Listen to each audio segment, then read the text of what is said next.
Hello everyone, it's Andy Glen here from SharksTV, welcoming you to a very special podcast. This time it's with fans, and the two fans we've got on for the first fan podcast is Dave Cochrane and Richard Irving. How are you doing, gents? Hi, Andy. Looking forward to this? No. They said in unison. Why do we even bother, eh? Why do we even Sweaty bother? palms. Look, it's just us talking hockey like we talk most weeks.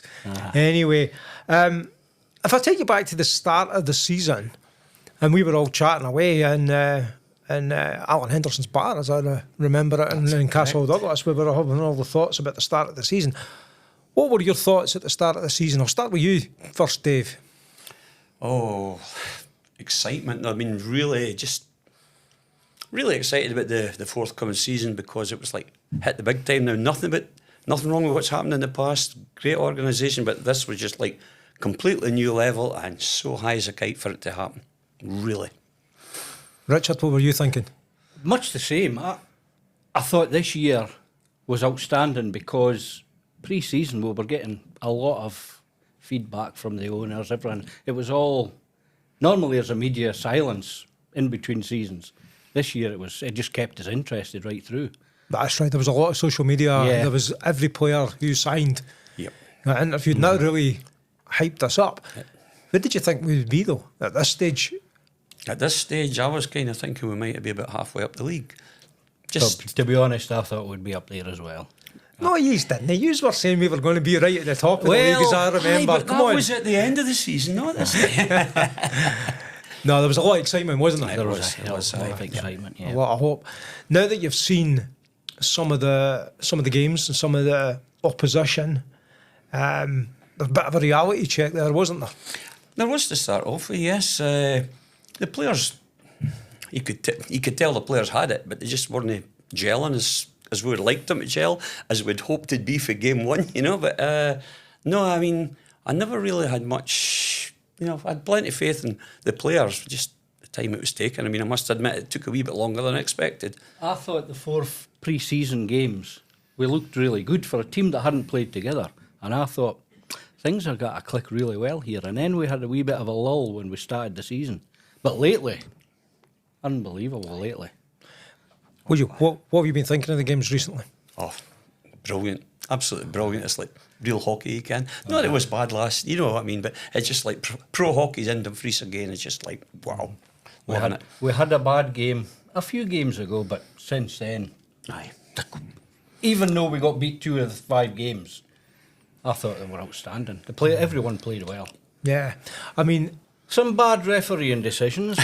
I think we should do a special podcast just on officials. I would have plenty to talk about then. Wildlife. I think over the season the decisions even out. I think that's. I don't yet know. to see it. Don't know. We'll wait. In the past, we only had 3 officials, and now we've got 4, and they seem to see less, I think. Well, I'm not going to get into that at this point in time. I'll probably talk a little bit more about the fans, because this is obviously a fan podcast, and you are representative of the fans. I mean, you go to nearly every game. Richard, you go to nearly every away game as well, don't you? I've got a few away games. This year's not been quite as easy, but yes, I do like my hockey. And you go to a lot of the juniors as well. Both of you I've got as well. the women's games as well. Yep. All right. So the rink is pretty much second home. Mm-hmm. What have you noticed in terms of the rink in terms of improvements this season? What have the fans really appreciated? Well, the big screen for a start was recently put up. Yeah. I don't know. It's just, I think with the publicity we're getting off the ice and the media coverage and stuff like that, there's just an excitement. I mean, the sound system's been better. Oh, that's been good, yeah. The fans. You're getting people up here 2 hours now before face-off. So something's happening right. And there doesn't appear to be a lot different in the rink, but the atmosphere is totally different. And it's like, you know, it's like people are coming up here and having their dinner now rather than having it and then coming to hockey. Yeah. It's like 2 hours before face-off, the bar's packed, you know, it speaks for itself. And staying afterwards. Aye. Yeah, I mean, there's a bit of an atmosphere after. I mean, you know, I have a chat with the players afterwards. How do you think the players are they seem a bit more relaxed after the games now, and they're chatting with some of the fans, At aren't they? first, no, but now they're getting to know people, and yes. Ah, well, you guys are scary at first. Well, But yeah, they are having a chat and a little Yeah. bit of a mingle. I enjoy listening to what they've got to say. It's just, their perspective of the game is totally different from what we're seeing. I mean, they're actually on the ice. They know what's actually happening. They're seeing it closer than we are up the back. But yeah, it's good to hear. I mean, the interviewer maybe could be a wee bit. He's more hopeless. professional, He's but hopeless. bit He more really passionate, is. Alan. There needs to be something about him, eh? Yeah. This podcast's going to end very, very, very quickly. But you guys are both members of the kind of noisy zone or Sharkzone, as it called. And how did that all come about? Last season and previous seasons, Two of our northeast rivals used to have a nice wee song when they come along, sitting in the library kind of thing. Right. So we just made an effort to. So I had a word with Martin at the end of, in the close season. I says, let's try and get some, because down at Altrincham last year, amazing, 150 folk gone daft. It started at Widnes, I thought. Well, Widnes was the start, but I mean, Altrincham was like nothing else. And then, so I spoke to Martin and he says, that's like a good idea.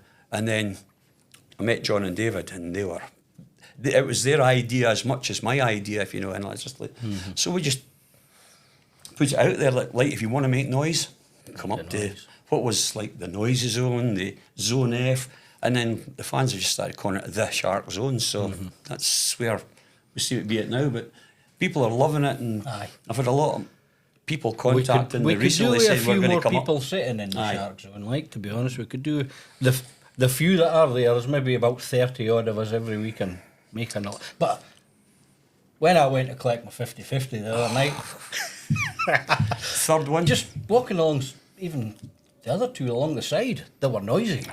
Yeah. So it's spreading. So we want our noisy fans to be around the rink, not just everywhere. necessarily. Definitely, yeah. But if you really want to make a noise, come along to the Sharkzone. Now it's called Sharkzone probably because of the Facebook page that Dave, you, Curtis, and Richard kind of. It was Dave and Curtis that mainly started it. I joined in a wee bit after. He asked me to join in. Right. And then we've had two or three There's two or three other ones now. And Andy and Billy. Dar and even Sean started recently. Aye. But going back to the name, I mean, we just did Sharkzone as a page on Facebook, and then Private. It was a private wee thing, but it spread, and everybody just thought. I think it's maybe because we were projecting this noisy zone. People just started calling it Sharkzone as well, and so that's why we put the hyphen and the in front of it, just so it's slightly different. Right. But so if anybody's watching this and they're not a member of Sharkzone on Facebook and want to become a member, how do they do that then? On the Facebook page, Aye. just look us up and apply to get in, and as long as you're a Sharks fan, you're for the area. I mean, you could be a Sharks fan staying in London, that's fine. A Sharks fan staying in Canada, that's fine. But just apply to come in, and if you fit the criteria, you're in. Right, okay. And the Sharkzone behind the rink, it's Zone F, noisy zone if you want to call it. And there's some pretty good seats there, isn't there? I think that's the best view in the house, to be honest. Well, I've sat there for years. You have got the best seat in the rink, Richard, because you're sitting one in front of me. That's it. And as Dave's kind of alluded to, you've won the 50-50 3 times. Well, How does that work? it's better lucky than good looking, I suppose. I tell you, I think if you want to win the 50-50, you know where you're going to have to sit near me. But I was having a chat with my good friend Owen Blackstock about having a chat with you guys today, and he was like, "What are you going to ask the fans? Where did you go?" And he suggested, "What's the best game that we've seen this season?" So, quick fire answer. I don't need a description. Best game, and then best away game. So that's coming. Okay. Best game this season so far. You first, Dave. That recent one. Seahawks. First big win, Seahawks, yes. Seahawks. I mean, that was just to me a 4-2 over the complete Seahawks. performance. Yeah, Saturday Seahawks. I kind of agree with you, the Seahawks. Best away game that you've seen so far, because both of you have been to a few away games. Richard's probably been at more than anybody, more than any other Shark. I think just because it was our first NHL opposition, the away game at Sheffield Pre-season. Yeah, that was a good one. I liked that. There wasn't many there, but we made a noise. We did. Right, We okay. did. So there's the first. Best bake this season, Richard? Oh, best bake. Right, for those of you who don't know, while Richard's having a think about this, Richard is such a lovely chap, and he often does some home baking. You learnt baking during lockdown, pretty much. Sorry? You learn how to bake properly through lockdown, and has maintained it, and often brings along Tupperware things full for his close buddies and all the rest of it. But what's been your best bake this season? Bear in mind you're going to have to put the recipe up in comments as well. Jaffa cake cheesecake. Right, Jaffa cake cheesecake. That is a... Yeah. I mean, the chili sausage rolls are nice as well, but I don't even like chocolate orange, but that is just something else. Well, come along and sample Richard's baking. Only at away games, though. Aye, but As long as security doesn't steal them. as long as security wants to go on, but yeah, now they're alerted, they're going to be feasting on your bakes, aren't they? There have been lots of improvements to the rink. How did you feel the new owners have impacted on the club? Just taking it and blowing it up. It's just unbelievable. It's It's just a different level now. It is. It's like, I mean, we actually discussed not having to do Sharkzone anymore because it was started because we were not getting very little news from the club. I mean, I was thinking, what's the point? Because the club's pushing everything forward. But I must admit, We just started off doing rumours and gossip and things like that, and then all of a sudden, Phil and Dave and but the club David wanted come us in to and keep it going too. So, but they jumped just in, giving us all sorts of information, and we thought, is there any point still doing this? And Yeah, but they have brought things it's to a just different everything's level. just, it's like professional and above. So I mean, it's just. I mean, everything's just so classy. Aye. You know, it's just they've taken it to a new level. It's just. I mean, I would say there's been a lot of teams in the elite league not as well organised or run as we are. Yeah, these things don't happen by accident, do they? No, hard work from there. It's a bit of graft in there. I mean, even when we're coming in here to do a podcast, before when we were doing podcasts, you know, it was round a laptop and a rubbishy mic. I mean, you look at the stuff that's been built for here, the interviews with players afterwards as well. It's all really, really good. Mm-hmm. And a lot of things probably go unnoticed. Do you know what I mean? There's little improvements. Just wee things going about. I mean, I've noticed this studio every time seems to get bigger and better. I mean, it's not just a shirt. it's not getting bigger, it's just looking different. It's not getting bigger. No, it is getting bigger.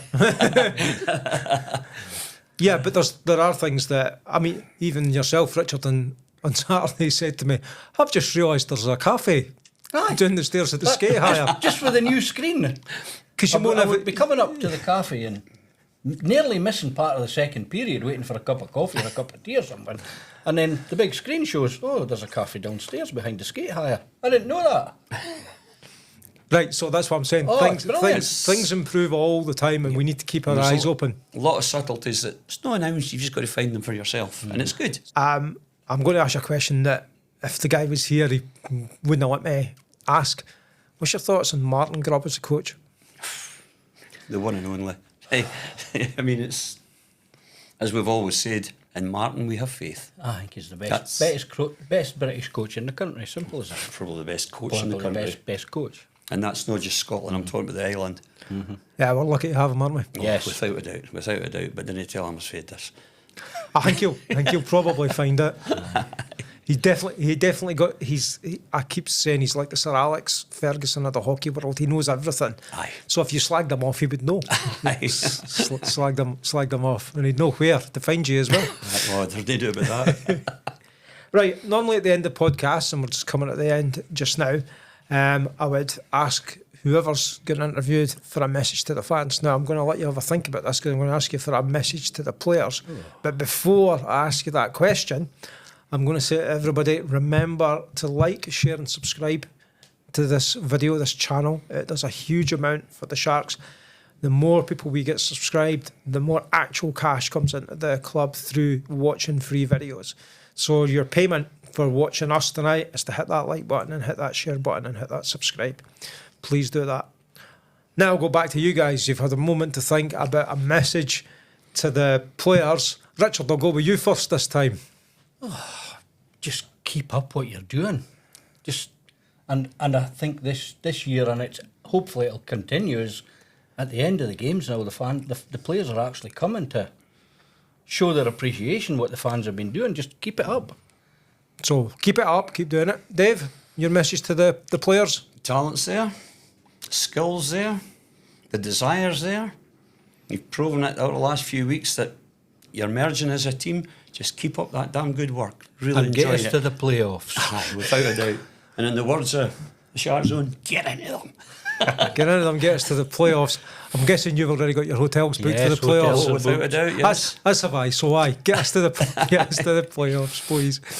Guys, thank you so much for coming along. Richard, thank you so much for taking an afternoon off work to come along and be interviewed on the podcast. It's really great to have you here. And thank you, Dave, as well. Thanks for having us, and I can wipe my hands now. Yeah, it wasn't as bad as you thought, was it? No. Clearly was. Listen, everyone, thank you so much for watching another podcast with us. This is Andy Glen saying goodbye, and we'll speak to you soon.